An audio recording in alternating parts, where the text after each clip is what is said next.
Chapter शुरू होगा, भारत से हम क्या सीखें। चलो देखो अब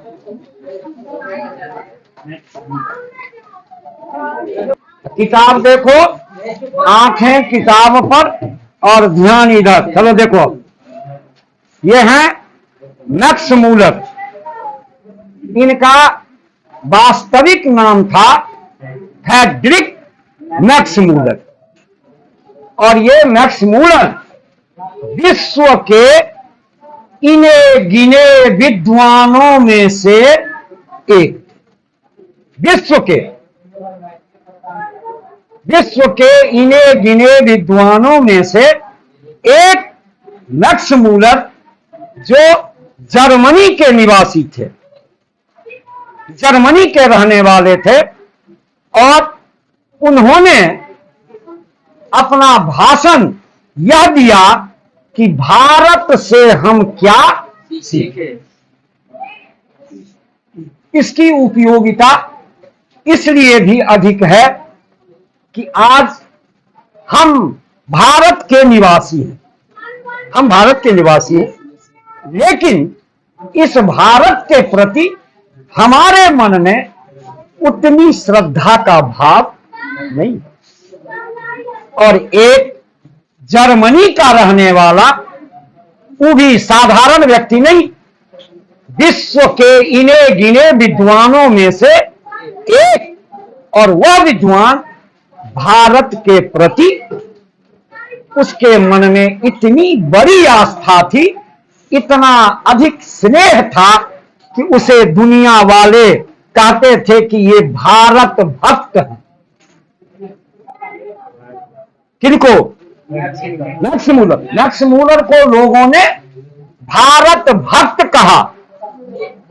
तो एक जर्मनी का व्यक्ति भारत का भक्त, और हम भारतवासी, इस भारत के प्रति हमारा कोई कर्तव्य नहीं।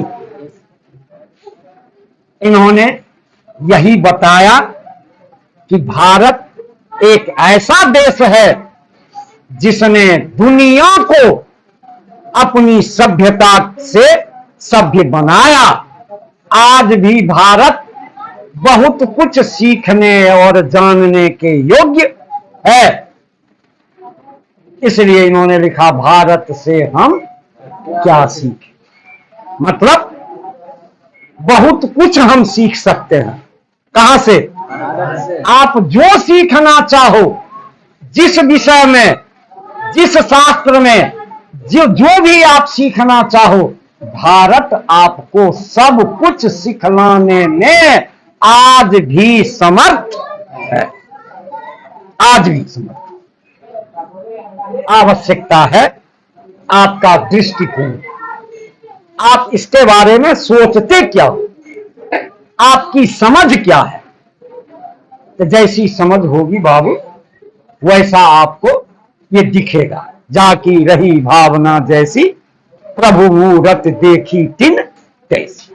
आपकी जैसी भावना रहेगी, वैसे ही यह दुनिया दिखाई देगी, है ना। हाँ, एक बार कृष्ण और युधिष्ठिर के पास गए। देखिए, कृष्ण गए युधिष्ठिर के पास, कहेंगे है युधिष्ठिर, हमको 5 ठो पापी मनुष्य को चाहिए, तनी हमको खोज दो। कैसा आदमी? पापी 5 ठो हमको तलाश दो। युधिष्ठिर हाथ जोड़ लिया, कहा कि भगवान एको को नहीं मिलेगा। कहा एको को नहीं मिलेगा, तो ना एको को नहीं। अरे तनी प्रयास करो, तो नहीं, एको को पापी नहीं मिलेगा। कहा नहीं, अच्छा चलो। उसको साथ ले लिए। किसको? आ गए दुर्योधन के पास। दुर्योधन से कहा कि दुर्योधन, हमको 5 गो धर्मात्मा की आवश्यकता है। तू हमको 5 गो धर्मात्मा बताओ। दुर्योधन कहा कि धर्मात्मा? हे माधव, एको को नहीं मिलेगा। कहा एको को नहीं मिलेगा, ना। अब देख, भगवान देखने लगे उसको, किसको? युधिष्ठिर को। देखो तुमको एको गो पापी नहीं दिखता है और इसको एको गो क्यों? क्योंकि युधिष्ठिर स्वयं बड़े धर्मात्मा थे, तो वो अपनी दृष्टि से दुनिया को देखते थे, तो उनको उनकी दृष्टि में कोई पापी नहीं था। और दुर्योधन स्वयं पापी था, तो वो अपनी दृष्टि से दुनिया को देखता था, तो उसे दुनिया में कोई धर्मात्मा, तो वही आप जैसे देखोगे बाबू, आपको यह दुनिया वैसी दिखेगी। ठीक है, चलिए, तो ये पाठ और इस पाठ के रचयिता मैक्स मूलर, जरा मैक्स मूलर का परिचय हम लोग देख लें। तो नाम जैसा कि मैंने बता दिया कि इनका वास्तविक नाम था फ्रेडरिक मैक्स मूलर, और इनका जन्म हुआ कब? 1823 ईस्वी, जर्मनी के डेसाउ नामक नगर में। नगर का नाम डेसाउ नामक नगर में इनका जन्म हुआ 1823 ईस्वी।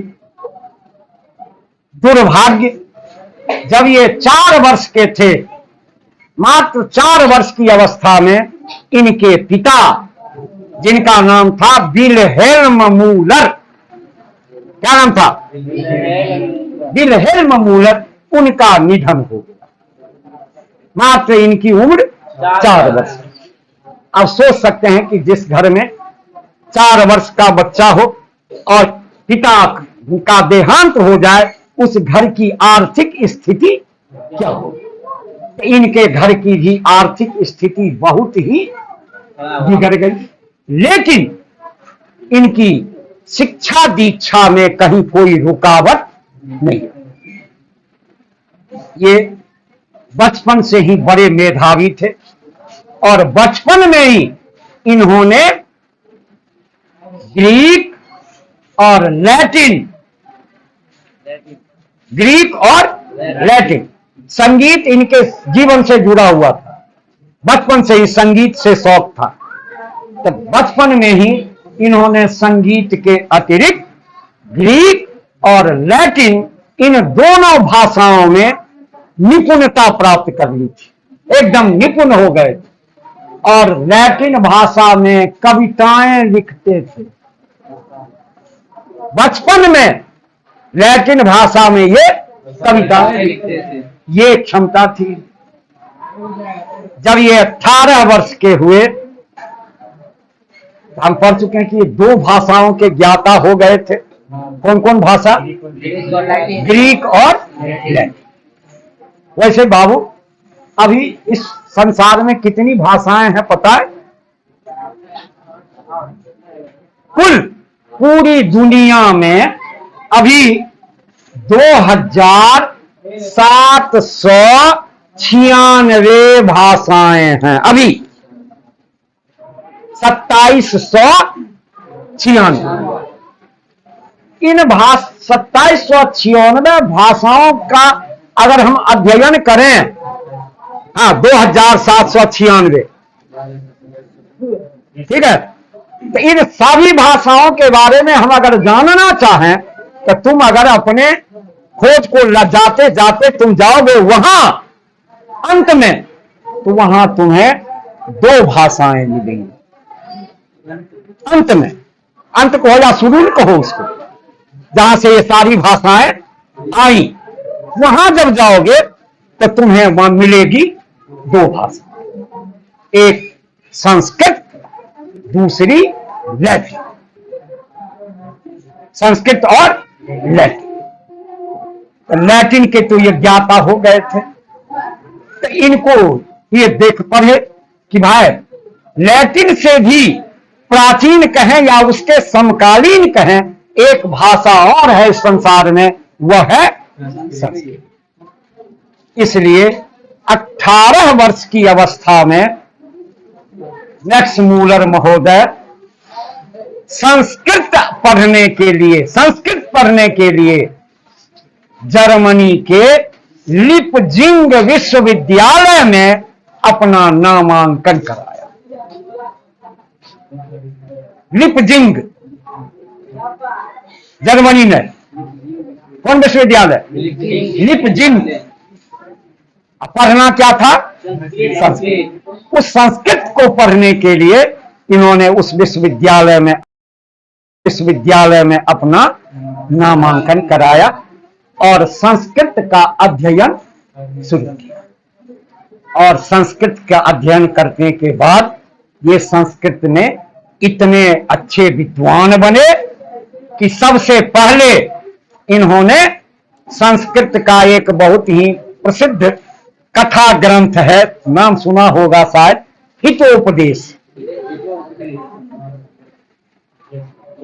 हाँ, संस्कृत में बहुत प्रचलित कथा ग्रंथ है हितोपदेश। उस हितोपदेश ग्रंथ का इन्होंने जर्मन भाषा में अनुवाद किया। सबसे पहले हितोपदेश का जर्मन, संस्कृत में था, उसका जर्मन भाषा में इन्होंने अनुवाद किया। और उसके बाद कठ और केन, ये दो उपनिषद, इन दोनों उपनिषदों का भी जर्मन भाषा में अनुवाद किया। और उसके बाद महाकवि कालिदास की एक बहुत प्रसिद्ध रचना है मेघदूत। कौन सी रचना? मेघदूत। मेघ को दूत बनाया। उस मेघदूत का भी इन्होंने जर्मन भाषा में पद्य में अनुवाद किया। पद्यानुवाद। पद्य में साहित्य की दो विधाएं होती है ना, गद्य और पद्य। पद्य कहते हैं कविता, ठीक है, पद्य कहते हैं तो मेघदूत भी पद्य कविता है। और पद्य में ही उन्होंने इसका जर्मन भाषा में अनुवाद हो गया। मैक्स मूलर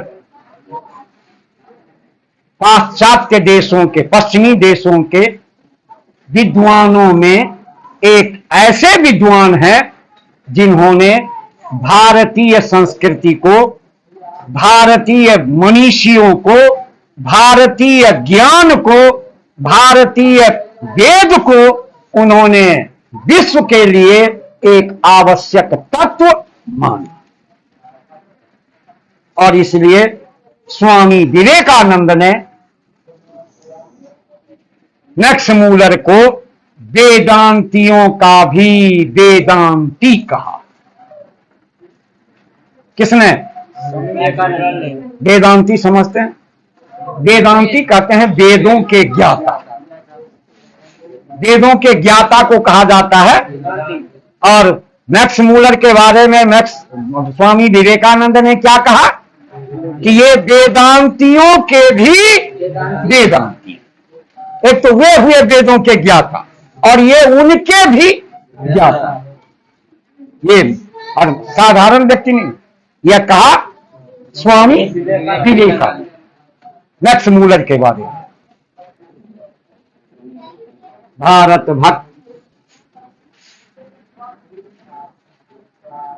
भारत भक्त मैक्स मूलर का भारत के प्रति जो भक्ति है इसे दुनिया जानती है। पूरी दुनिया जानती है कि मैक्स मूलर भारत के भक्त। और इनकी विद्वता, ध्यान दीजिए, इनकी विद्वता से, किनकी?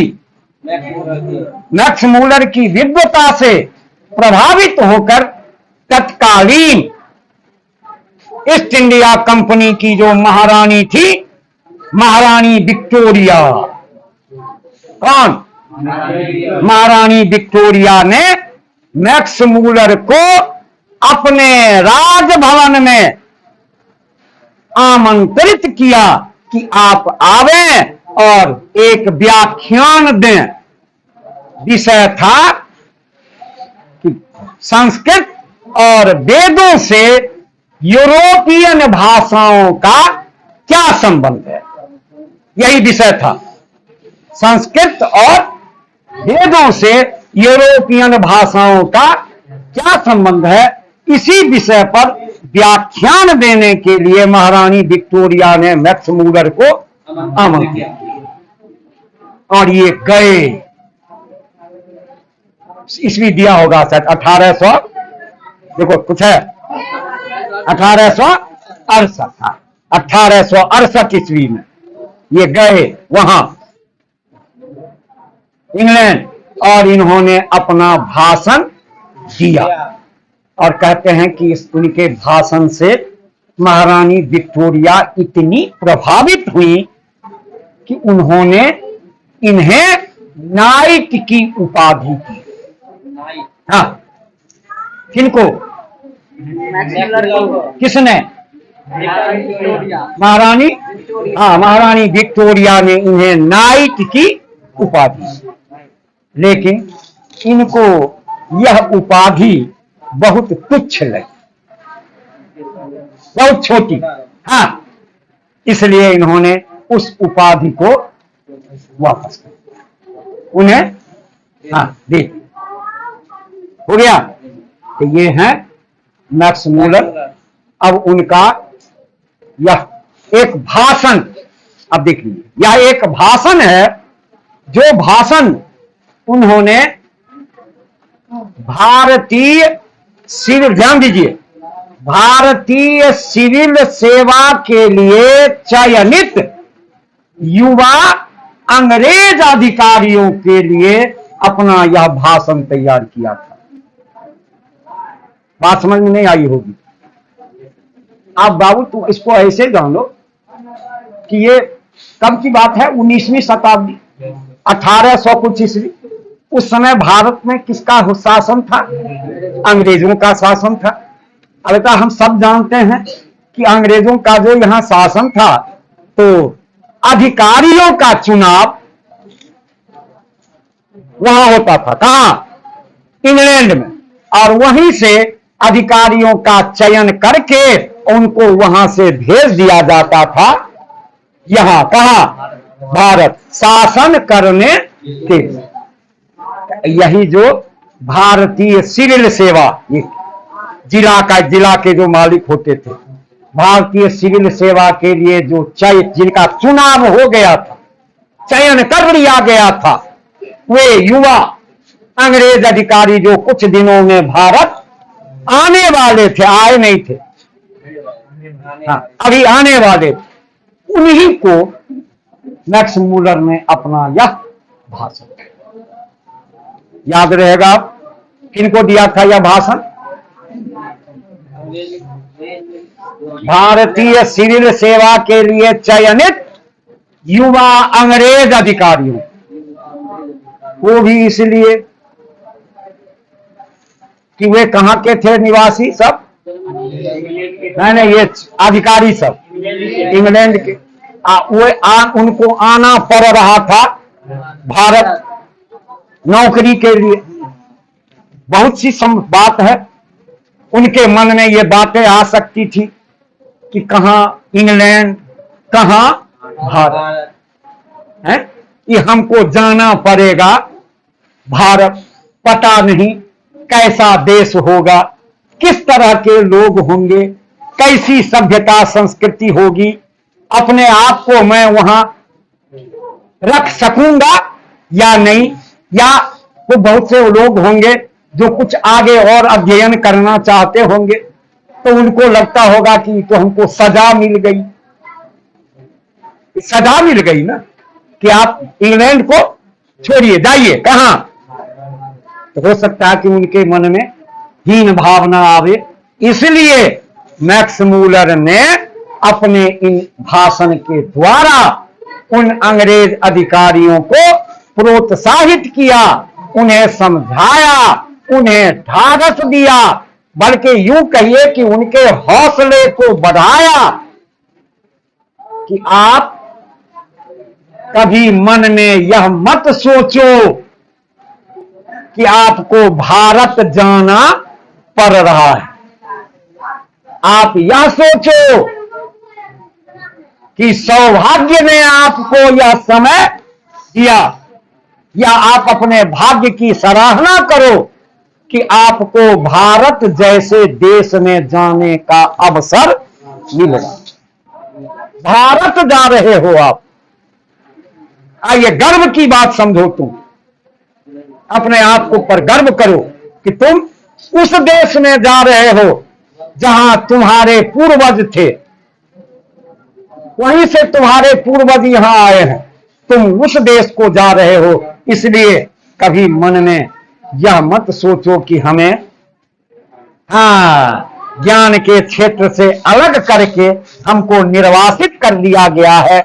नहीं, बल्कि तुम अपनी भाग्य की सराहना करो कि जैसे देश में जाने का सौभाग्य, यह सौभाग्य सबों को। भारत वह देश है जिस देश में तुम जिस क्षेत्र में बढ़ना चाहोगे वहां तुम्हें उचित स्थान, उचित वातावरण और उचित सभी सामग्रियां सुलभ होंगी। हो गया, यही है इनका परिचय। हो गया। अब मृत्यु हो गया 1900 ईस्वी में निधन हो गया था, इन्हें बताए थे 1900 ईस्वी, 1823 में जन्म और 1900 ईस्वी में इनका